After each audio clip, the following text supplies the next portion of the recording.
তো বন্ধুরা এই মুহূর্তে আমাদের সামনে আসল লক্ষ্য কিন্তু চ্যাম্পিয়ন্স ট্রফি।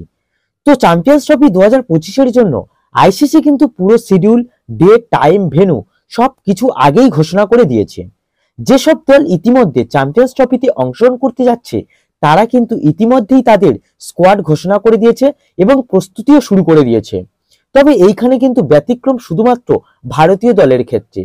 বিসিসিআই ভারতীয় স্কোয়াড ফাইনাল করে ফেললেও তা কিন্তু এখনো অফিসিয়ালি ঘোষণা করেনি। তবে যেটা জানা যাচ্ছে যে 15 জনের একটা স্কোয়াড বিসিসিআই ঠিক করে ফেলেছে। কিন্তু এই স্কোয়াডে কি পরিবর্তন আনা হয়েছে, নতুন কোন কোন প্লেয়ারকে দলে সুযোগ দেওয়া হয়েছে, কোন খেলোয়াড়দের ছেঁটে ফেলা হয়েছে স্কোয়াড থেকে, বিস্তারিত কিন্তু জানাবো এই ভিডিওতে। তবে তার আগে আপনি যদি চান ভারত চ্যাম্পিয়ন্স ট্রফি জিতে আরেকটি ট্রফি নিজেদের ঘরে তুলুক, তাহলে অবশ্যই ভিডিওটিতে লাইক করে কমেন্টে লাভ ইউ ইন্ডিয়া বলে লিখে দিন। 22শে জানুয়ারি থেকে ভারত ইংল্যান্ডের সঙ্গে 5 ম্যাচের টি20 সিরিজে খেলতে নামবে এবং তারপরেই কিন্তু 3টে ওডিআই ম্যাচও খেলতে হবে ভারতকে ইংল্যান্ডের বিরুদ্ধে।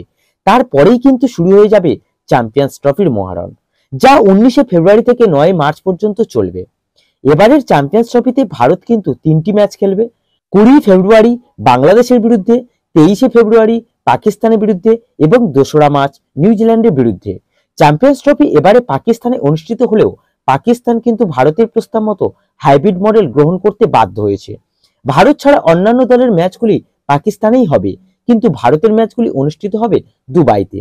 এবার যদি ভারতের স্কোয়াডের দিকে নজর দেওয়া যায় তাহলে ওপেনিং এ থাকবে কিন্তু রোহিত শর্মা, শুভমন গিল এবং ব্যাকআপ প্লেয়ার হিসেবে অবশ্যই যশস্বী জয়সওয়াল।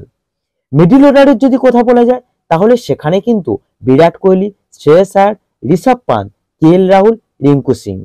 দীর্ঘ সময় পর শ্রেয়স আয়ার দলে ফিরেছে। সৈয়দ মুশতাক আলী ট্রফি এবং বিজয় হাজারে ট্রফিতে অসাধারণ পারফরমেন্সের ভিত্তিতে তাকে দলে ফিরিয়ে আনা হয়েছে। কারণ 2023 সালের বিশ্বকাপে শ্রেয়স আয়ার ভালো পারফর্ম করেছিল, তাই তাকে আবারও চ্যাম্পিয়ন্স ট্রফিতে ফিরিয়ে আনা হলো। এরপর আমরা যদি অলরাউন্ডার সেকশনে আসি তাহলে সেখানে থাকবে হার্দিক পান্ডিয়া, অক্ষর প্যাটেল, নীতিশ কুমার রেড্ডি এবং ওয়াশিংটন সুন্দর। এবং বোলিং এর দিকে যদি দেখা যায় তাহলে সেখানে কিন্তু আমরা দেখতে পাবো কুলদীপ যাদব, আর্শদীপ সিং, মোহাম্মদ শামি এবং মোহাম্মদ সিরাজ। তো এইখানে কিন্তু আমি জাসপ্রীত বুমরাহর নামটা বলিনি, কারণ জাসপ্রীত বুমরাহর ইনজুরির কারণে এই মুহূর্তে বিসিসিআই তার নাম স্পষ্ট করেনি। যদি বুমরাহর ইনজুরি কাটিয়ে ফিরে আসতে পারেন তাহলে অবশ্যই জাসপ্রীত বুমরাহ এই স্কোয়াডে থাকবেন, কারণ জাসপ্রীত বুমরাহকে ছাড়া ভারতের বোলিং লাইন আপ অনেক দুর্বল হয়ে যাবে। তখন আমাদের কিন্তু মোহাম্মদ শামির উপরে অনেকটাই বেশি নির্ভর করতে হবে। তো এবার আপনার মতে এই স্কোয়াডে কি কোনো পরিবর্তন দরকার?